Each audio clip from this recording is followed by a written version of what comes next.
everyone, and welcome to Writers Drinking Coffee.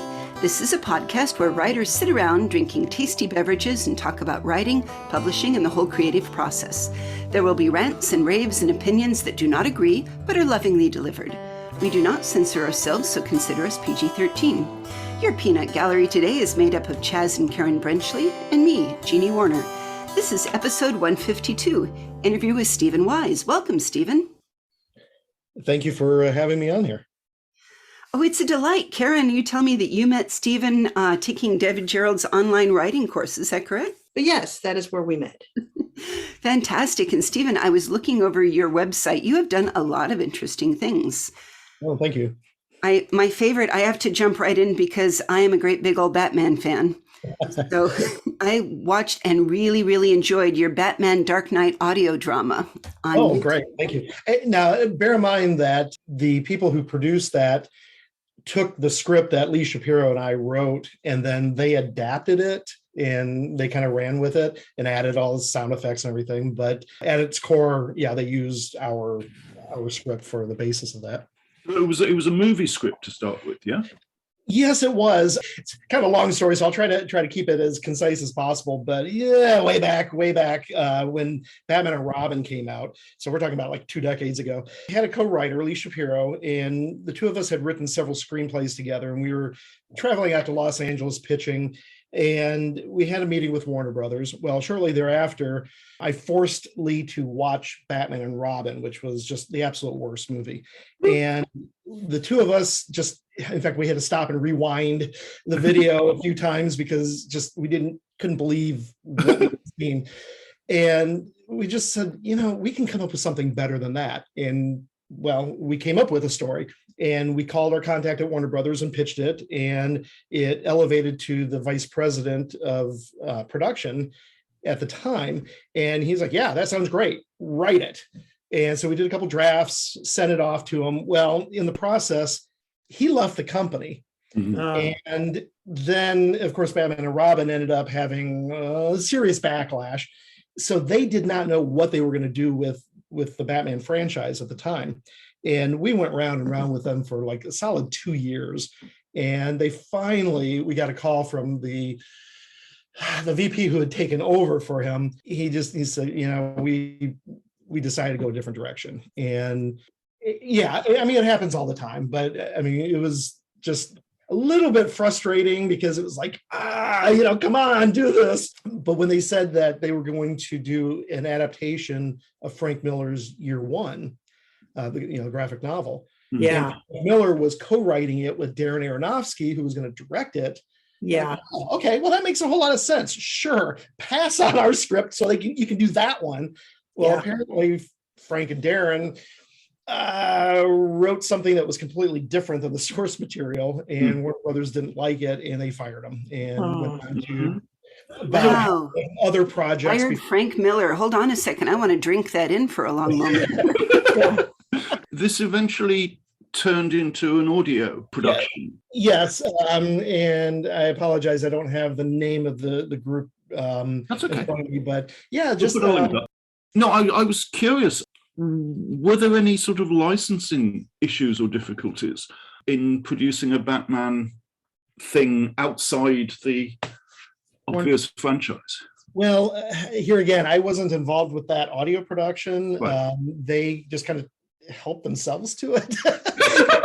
Well, which, we could have said, hey, don't do that, but because it was our work, but it's owned by Warner Brothers as far as the copyright of characters. So it is kind of complicated and I fully understand where a lot of comic book creators are at right now, where they're dealing with like Marvel and DC, that, Warner Brothers specifically, that they're using characters that were created by people who may or may not have been employees by the comic book companies at the time, or they may have been freelancers. And they basically, the comic book companies are saying, well, this was a work for hire. So we own all the IP. We own everything. Yeah. And yeah, that's standard for them. Yeah, where the people who actually created the characters, they'd be lucky if they get a special thanks to in the credits. Well, unless I suppose you're like Neil Gaiman or someone like that, you have the resources to fight back. But I think, yeah, you're right. That's pretty much what happens to everybody. Well, now Right. I'm starting to wonder if my Luca Brasi witch hunter story might have legs after all. I mean, I had this great dream where I was in the middle of The Godfather, and it was really kind of prior to The Godfather, you know, when Luca was first making his bones, and what he actually did, that woman that he killed, that Corleone got him off from, was really secretly she was a witch, and he was a, you know, witch hunter that whole time. Yeah. I like this. You have an interesting mind, Jeannie.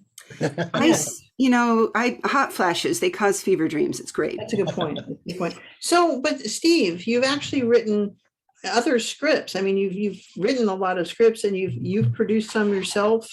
And have other people produced some of your scripts too? What's going on with that? Well, I was actually hired last year to write a screenplay based on a true life crime that happened, some murders actually that happened within this family.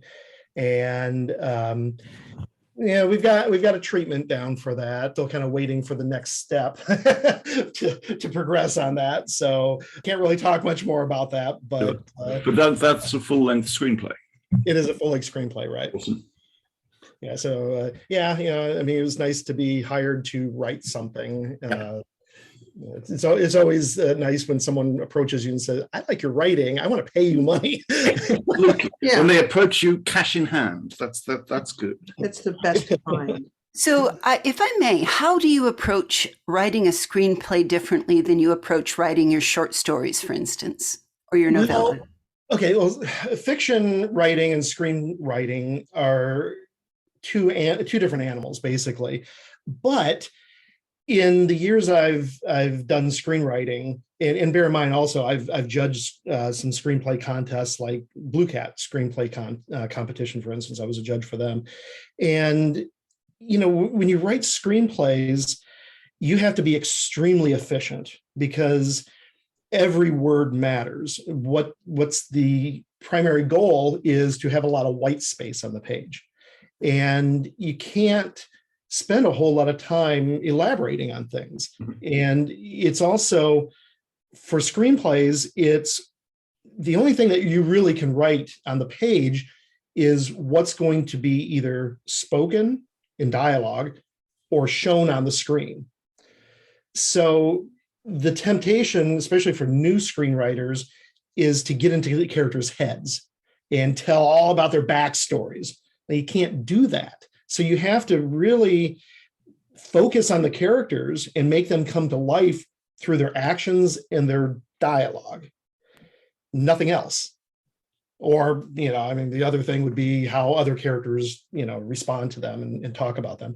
But basically the character buildup, you can't get into their heads. Everything has to be right there on the screen. And that's very, very difficult for a lot of people to do.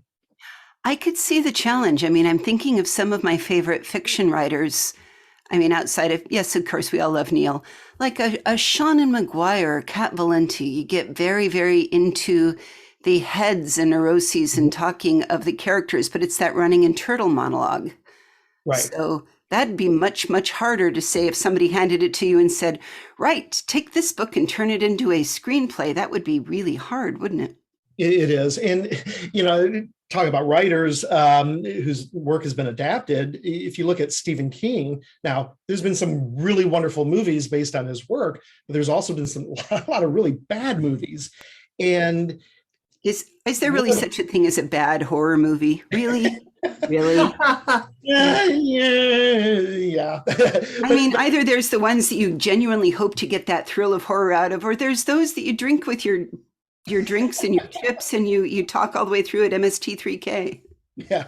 Well, the ones that of his adaptations that don't work, a lot of times it's because the characters fall flat. They may take his dialogue, but you don't get into their heads like he does in his books. And so when you just translate the surface, a lot of the dialogue is really cheesy. And it's just like, okay, human beings don't speak like that a lot of times.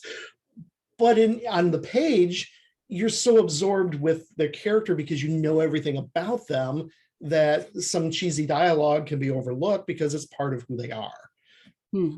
But characters on the screen. Have you actually done adaptations yourself, or only original work? I've done original work. Yeah. I actually, as an experiment, one time tried to write an adaptation of Stephen King's The Talisman, not It. Yeah. And that's which is Stephen King and Peter Straub. Yeah, I got about halfway through, and then it's like, okay, that experiment was, it was fun. So have you actually produced any of your own scripts yourself? Short films. Most recently, and I say recently, it's been a few years now, but I did a short film called Survey, which is set in kind of a fantasy land, if you will. It's kind of out of time, if you will, because it's hard to pinpoint exactly where or when it takes place. But it ended up winning like 20 awards worldwide.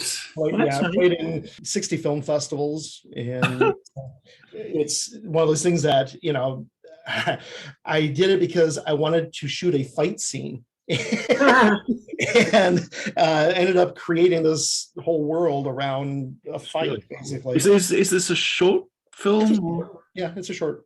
Right. I'm sorry, this is the professional in me who is curious. If you get into 60 film festivals and win 20 awards, is there any money coming back to you from this process? Let's see. I think I got, no, actually it wasn't from that film. It was for a screenplay contest that I won. I got paid $100. No, unfortunately, most contests. Now there are some film festivals that do hand out cash prizes. Yeah, but most of them, it's just, hey, here's your acknowledgement. Congratulations. Yep. It's the exposure, it's the glory.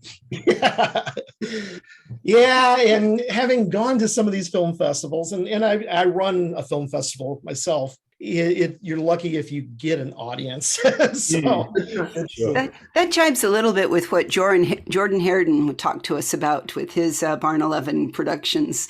He also brought up something, and I kind of wanted to ask the same question because I'm feeling to see if this is common.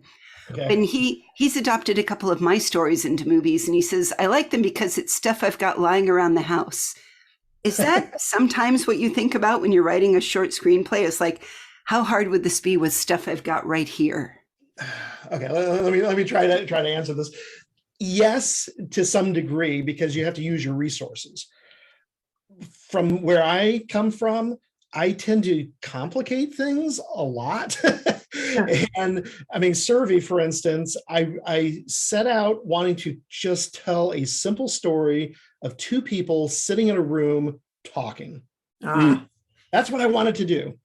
It turned out to be 5 characters in the woods with fight scenes and makeup effects and a child actor, costumes, and I mean, it became something completely different. And fortunately, I had a really good team. I mean, the costume, LaVon French was my costume designer. She won 2 awards for the costumes that she did. Wow. And built everything from scratch. It was amazing. So, I mean, I was very, very fortunate that I had a good team of people. And see, that's another difference when you're screenwriting. It's a blueprint. You put down what you think you see on the screen, and then you hand it off to other people to interpret. Now, in my case, I was directing it, so I could take what I saw in my head when I wrote it and try to communicate that to the people that were working on the film so they could use their creativity and bring it to life. As a fiction writer, it's all yours. You can do whatever you want and create whatever world, and it's all on you. And I suppose it's easier if you're thinking kind of contemporary as opposed to when you start something and saying, right, and this was based 200 years ago, and people look at you and say, that's costumes now. Exactly. Well, like I was pitching this idea to a guy who ended up acting in the film, and he was like, "Oh well," because there was a mention of a caravan, which was off screen. Like, "Oh well, we can get these carts and bring people in and horses." I'm like, yeah, no, that's not going to happen. Not on the budget that I have, which is nothing. So yeah. So I think it comes down to you pretty much need to write movies based on what kind of costumes your friends have.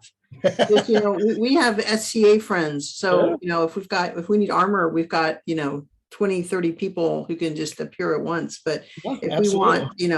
if we want something from 50 years ago, we're kind of screwed. So, use your resources. Yes. Yeah, but a lot of the SCA armor is from the very best of the Franco-Nipponese Empire. So I'm just saying it's inconsistent. Yeah, I know. Yeah, I hear you. It's inconsistent. So I'm curious about your Melting Man that just came out last fall, your paperback online. Basically, I love noir, absolutely. And it kind of is a little bit between noir and a little bit of horror there. Tell us a little bit about that one. Came up with the title and okay, well, this would be kind of interesting. Where's the story going to lead?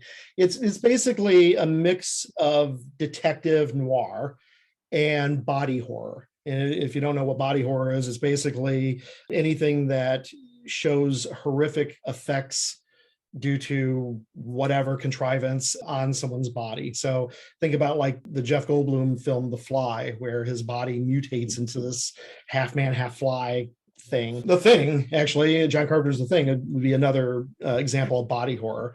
I wanted to kind of try my hand at, so to speak, melting the two together and seeing what I could come up with. I really appreciate authors that try to experiment with genres and format, which is another thing that I was trying to do with this, which I didn't know if it was going to work or not, but people seem to react positively to it, is it's told first person by the detective, but then when he comes across the title character, he tells his story first person.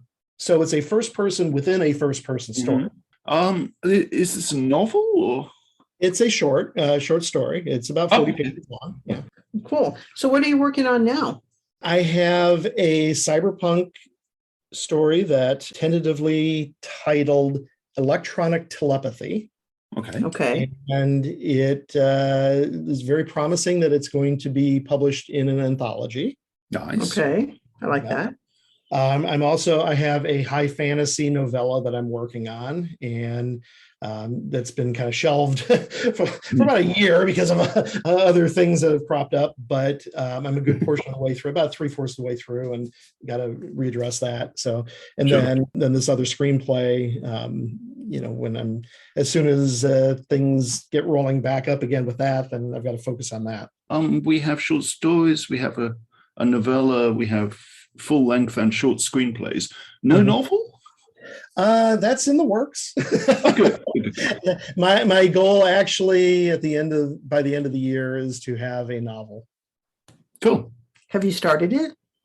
Not yet, but what I'm looking at is taking one of my screenplays that I've written that was unproduced and converting that into a novel. Okay, reverse adaptation. There's a novelization of movies all the time. So Right.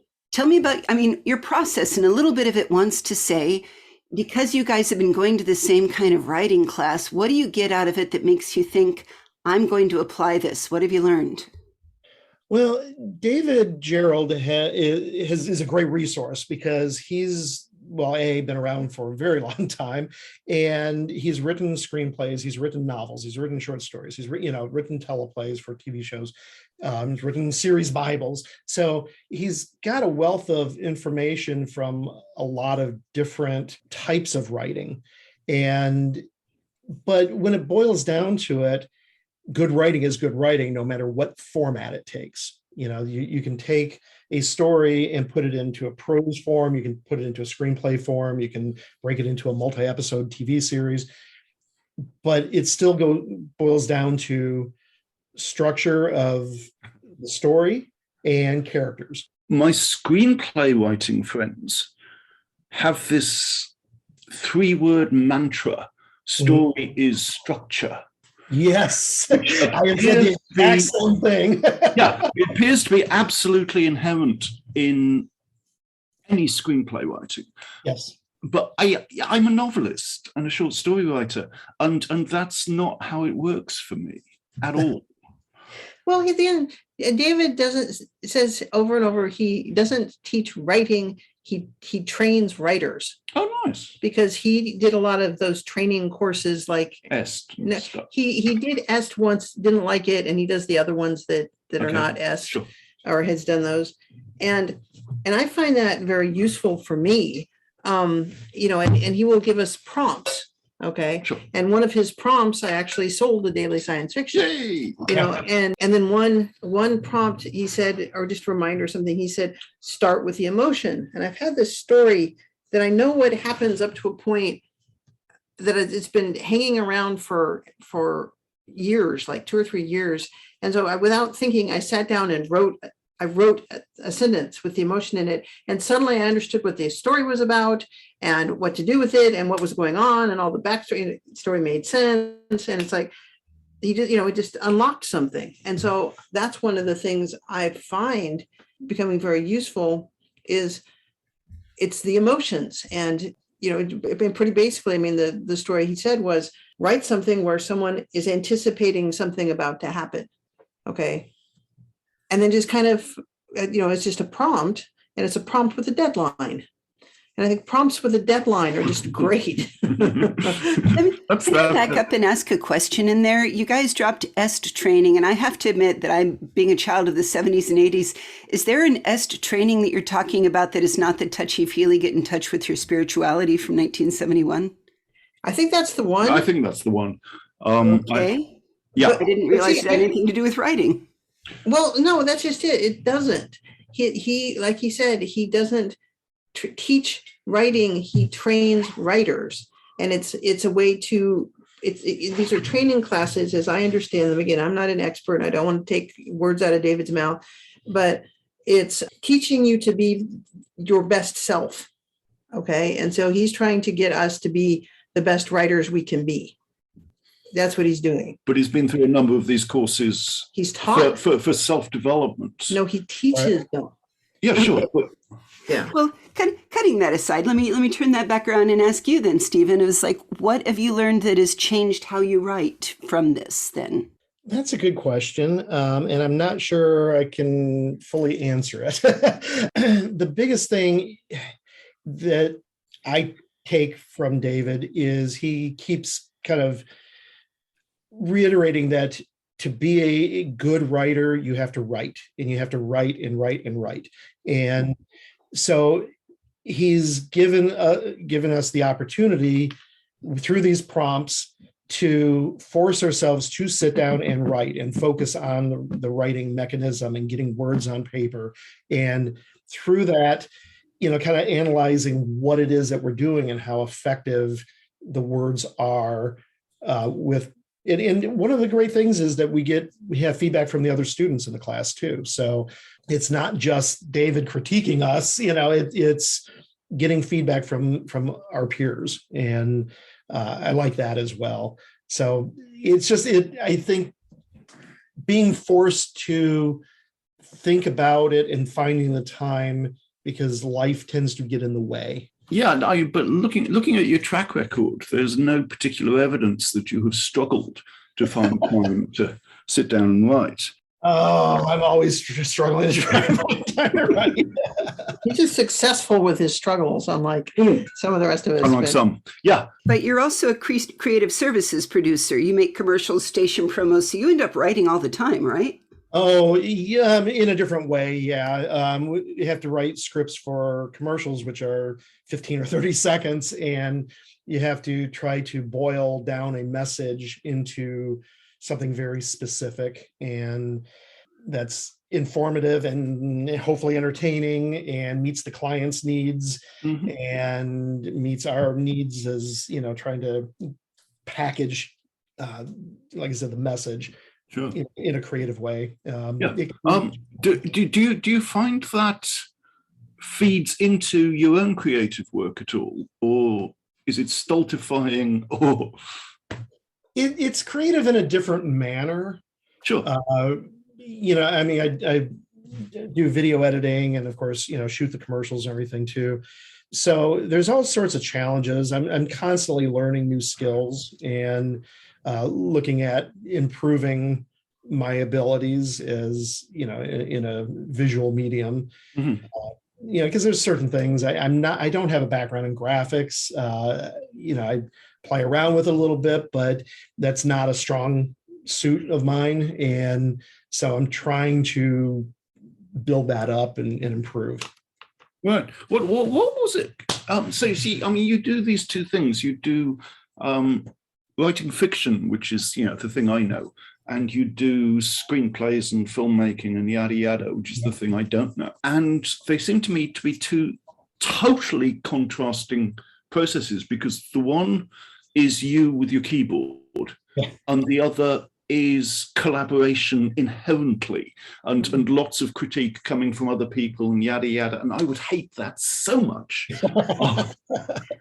How do you flip between these two things? By trying not to stay depressed. It's well, okay. Let me kind of back up and put it in a different perspective. Sure. Once upon a time, I worked in what I used to refer to as cubicle hell. Just corporations where I sat at a computer, did whatever the data processing or whatever it was that was thrown at me, and it sucked the soul out of me. Yeah. I moved on. I did some teaching at one point. I did some other things. I also work.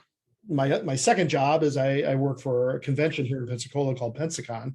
I'm the program director for it, and so it basically, for me to go to a 9 to 5, 8 to 5 job and do something that just kills me, and then come home, I found I did not have any creativity in me. And it was a struggle to try to force myself to become creative. And now, at least the job that I have, it's creative in a different way. And sometimes it's just, okay, here's what we have to do because, we have a template that we have to kind of plug and play. But it's something different every day. It's not just the same grind where it becomes mind-numbing. And so when I get home, it's like, okay, sometimes I need to recharge the batteries, but I can focus on something different in a different manner and not feel like I just been, drained of all energy.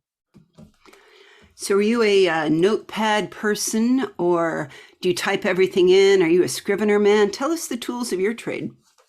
I do use Scrivener for prose. I use Movie Magic, Screenwriter, although I was forced to move over into Final Draft. I actually had a screenplay that has won multiple awards, and we were pursuing getting it produced. It was called Paradigm. This company out in Los Angeles that we were dealing with said that they only deal with Final Draft. So I had to buy Final Draft and convert everything over. And now that I have a Mac, Movie Magic Screenwriter doesn't like to work with the new operating system with Macs. So I'm stuck with Final Draft. But do you find Final Draft a problem? Because some people I know swear by it. Well, okay, there's a couple things here. First off, it has become a better program. Because of competition, Movie Magic's been around for 20 years, sure. And they had things right from the get-go that Final Draft did not have. But Final Draft is the first screenwriting program.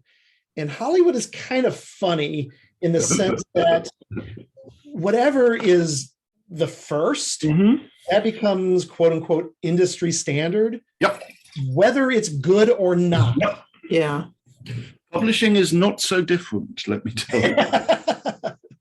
Well, I actually made a movie many, many years ago called It Came from a Test Tube, and I did it for community access television. Okay. And it's wonderful, I'm just saying. And he's married to me and has to say that. And so yes, I do. And so what I did, I actually had read David's, I think it was The Trouble with Tribbles, and he told how to write a screenplay. And so that's how I learned how to write a screenplay, and actually wrote in screenplay format and everything and so on. And my friends and I put this on, and it was about a monster from space. It actually looked like anyway. Yeah, don't worry. It was, I actually showed it to a friend of mine who watched it very politely. She's a professional science fiction writer, and she watched it very, very, paid attention to it and stuff. And at the end, she nodded and said, "That's very well written." So, I don't even pretend that I'm ever going to do movies again, but that was fun for when I was 20, which was, just 5 years ago. So, So tell us a little bit more about this novel, and what advice would you give to somebody you're trying to sit down and do writing of any of these things for the first time? Okay, well, a couple of things. I'm sure that all of you are familiar with the debate over plotters versus pantsers. yeah. And I find myself kind of torn between the two. A lot of my short stories, I just sit down and start writing and see where they go, because I don't have a lot of time invested into it. So it's like, okay, let's see where this goes. If it doesn't go anywhere, I don't care. It's not like I'm really putting a lot of effort into it. The full-length screenplays that I write, however, I outline completely. And I have, because as you were talking about, structure in screenplays is extremely important. You really have to hit those act beats on the page count, because it's people in the business, they will look for that. So trying to structure it out, I want to make sure that I know where the story is going. So with trying to collect my thoughts for a novel, I'm approaching that in much the same way that I approach screenplays, in the fact that I want to have things plotted out, not to the point to where I don't have surprises, because I want to kind of leave a little bit of that wiggle room in there for the characters to come to life and make decisions on their own. But I need to know where things are going and kind of, where the act breaks are. My experience of writing novels, you need to know where you think you're going. I don't know. I used to outline what synopsis of a novel before I wrote it, because that's what the industry asked for, and that way I could get a commission. And then I wrote, I think it was my third novel, and it just absolutely, those characters in that situation would not have done that thing that I had written so carefully in the outline. So it veered quite sharply left. My next novel after that was not conducive to a synopsis at all. It was a mass shooting story. And basically, sort of shopping mall, characters come in, gunman comes in, some people die, some don't. Thankfully, by then I had an editor who I could say, look, shopping mall, gunman, yada, yada. And she said, okay, just do that. But you'd had a history of turning in novels. Yeah, no, absolutely. Yeah. I was sort of established by then. And if you were writing a screenplay, that would just say, slugline, right? Daytime mall. I have no idea what it would say as a screenplay. Yes, it would say daytime mall. Would it, Steve? Yeah. Well, it would say interior mall day. Right. Yes. Okay. And what advice would you give to somebody who wanted to follow in your footsteps and start making their own movies and writing their own scripts? What would you say? First off, if you feel a passion of writing, write. Don't expect to make money. Don't expect to make a sale. I spent a lot of time pitching to studios and being told, this is going to win an Oscar. Yeah, but we are not going to buy it because blah, blah, blah, whatever. Yeah. Like, okay, thanks. Cool. But we'll read anything else you have. Okay, cool. Thanks. And so it's one of those things where in screenwriting, okay, well, any writing is a challenge because you have to get it out there. And right now we are in a world where we can self-publish, that there are multiple outlets, not just Amazon, but Barnes and Noble and Smashwords and other sites like that, where you can publish and get it out there. Are you going to make any money off of it? Probably not. With screenwriting, unless you're producing it yourself, you are completely reliant on someone else believing in it enough that they're going to pay hundreds of thousands, if not millions of dollars to have this produced. Mm-hmm. So realistic expectations, but really big hopes and dreams anyway. Right. But right. Get out there, right. If you like writing screenplays, I love writing screenplays, but it's kind of a go nowhere. And, with Paradigm, we thought this was going to be produced because of the awards it was winning, and a company out of Los Angeles, I'm not going to say what it was, but they came on board and partnered with us. I've got a producer in Orlando and one in Los Angeles, and then COVID hit. Investors that I was talking with own restaurants. They just we can't do anything because we took a hit. Buildings that got hit by a hurricane a couple, year and a half ago. So but hang on, you're the screenplay writer. Is it your job to go and find investors? No, I'm also the producer on the show. So. Okay, no, that's fine. Now, I was lined up to direct, actually, and somehow I got roped into trying to find the investors because I had some contacts, but unfortunately, it's just one of those things where money gets tight, and the world situation changed. And well, we may have to have you back to talk all about what it means to be a producer too. I don't like producing. Well, we will put links to your stories, your books on Amazon, and this fabulous radio play on our website, which is www.writersdrinkingcoffee.com. Thank you so much for being with us today, Stephen. Well, thank you for having me. It's been really great. Learned a lot. You've been listening to Writers Drinking Coffee, a labor of love and enthusiasm put together by the hosts. Our main web support magic is brought to you by Deirdre Schween, and our sound engineers are David Welsh and John Schmidt. Our intro music is Pretty Maid Milking the Cow, and our exit music is Breakfast with the Morning Person, both by Michael Langberg. You can hear more from Michael Langberg at manyhatsmusic.com. Our podcast sponsors are Jackal Designs, The Bean Scenes, and Arb Street over in Ukraine. And hey, thanks so much for listening.